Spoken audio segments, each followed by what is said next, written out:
प्रथम बॉयफ्रेंडने शोषण केले, नंतर तिला बाहेरील लोकांशी संबंध ठेवायला लावले. पुढे जे घडले ते खूप धक्कादायक पाहून तुम्हालाही. नमस्कार मित्रांनो, प्रेम हा शब्द समोर आला की तेव्हा लोकांच्या मनात एक प्रेमळ भावना निर्माण होते.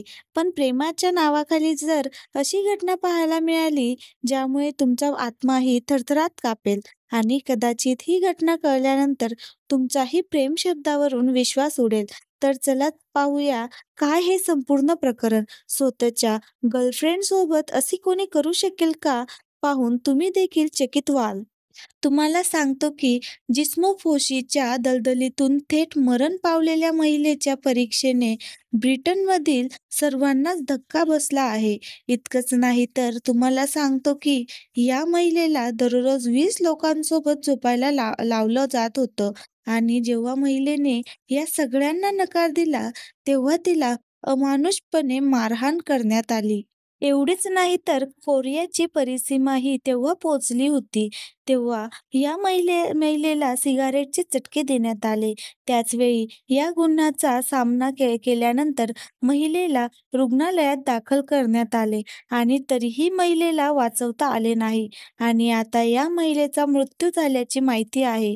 प्रियकराने तिला वेश्या व्यवसायात टाकले. द सनच्या वृत्तानुसार महिलेने बीबीसीच्या एका डॉक्युमेंटरीमध्ये सांगितले होते की ज्या घरात तिला कैद करण्यात आले होते, त्या घरात आणखी 2 मुली होत्या.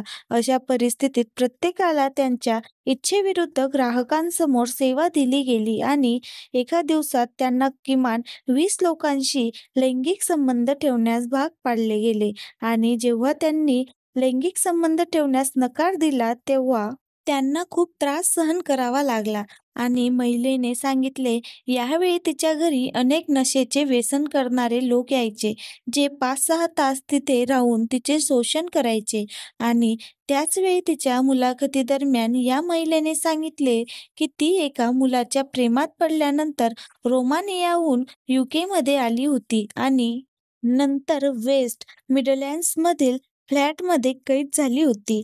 त्याचबरोबर अशी माहिती आहे की ब्रिटनमध्ये सेक्स वर्क कायदेशीर असल्याने तेच काम छोट्या घरांमध्ये केले जाते आणि इतर देशांमधील मुलींचे अपहरण करून येथे विकले जाते आणि त्यानंतर महिलांना नरकाचे जीवन जगावे लागते. या दलदलीतून बाहेर पडलेल्या महिलेने सांगितले की ती रोज 1000 पौंड कमवत असे, पण सर्व पैसे तिला विकत घेणाऱ्या लोकांनी काढून घेतले आणि प्रत्येक क्षणी तिच्यावर नजर ठेवण्यात आली की तिला स्वेच्छेने स्वतःचा मोकळा श्वासही घेता येत नव्हता. मित्रांनो, तुम्हाला ही घटना पाहून काय वाटते? आम्हाला कमेंट करून नक्की सांगा. तुमच्याजवळ कुठे असे प्रकरण घडत आहे का? असेल तर वेळीच सावध राहा.